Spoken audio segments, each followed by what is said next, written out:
घातक सटीकता। Mozambique spitting cobra की तरह स्पिटिंग कोबरा 6.5 फीट 2 मीटर दूर तक के लक्ष्य पर सटीक रूप से अपना जहर उगल सकते हैं। वे अपने शिकारियों की आंखों को निशाना बनाते हैं, जिनका अगर तुरंत इलाज न किया जाए तो अंधापन हो सकता है। अंधाधुंध बचाव। जब थूकने वाला कोबरा किसी खतरे की आंखों में जहर छिड़कता है तो इससे अत्यधिक दर्द, जलन और कभी-कभी स्थायी क्षति भी होती है। यह अद्वितीय रक्षा तंत्र शिकारियों को प्रभावी ढंग से रोक सकता है। जहर की परिवर्तनशीलता। थूकने वाले कोबरा में जहर की संरचना अलग अलग व्यक्तियों और यहाँ तक कि एक ही प्रजाति के भीतर भी भिन्न हो सकती है। इससे उनके जहर का प्रभाव कुछ हद तक अप्रत्याशित हो जाता है। अनेक प्रकार। स्पिटिंग कोबरा की कई प्रजातियां हैं और उनमें से सभी एक ही प्रजाति से संबंधित नहीं हैं। उदाहरण के लिए काली गर्दन वाला थूकने वाला कोबरा नाजा जीनस से संबंधित है, जबकि मोजाम्बिक थूकने वाला कोबरा हेमाचेट्स जीनस में है। शारीरिक हुडों का अभाव। अन्य कोबरा के विपरीत स्पिटिंग कोबरा में लंबी पसलियों और त्वचा के फ्लैप द्वारा निर्मित प्रतिष्ठित कोबरा हुड नहीं होता है।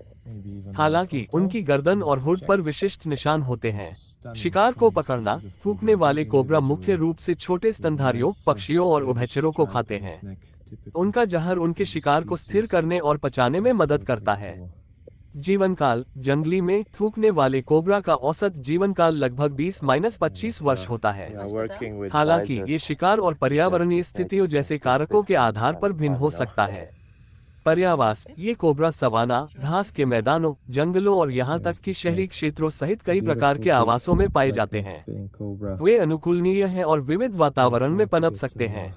संरक्षण। हालांकि उन्हें वर्तमान में लुप्तप्राय नहीं माना जाता है, निवास स्थान की हानि और मानवीय गतिविधियां थूकने वाली कोबरा आबादी के लिए खतरा पैदा कर सकती हैं।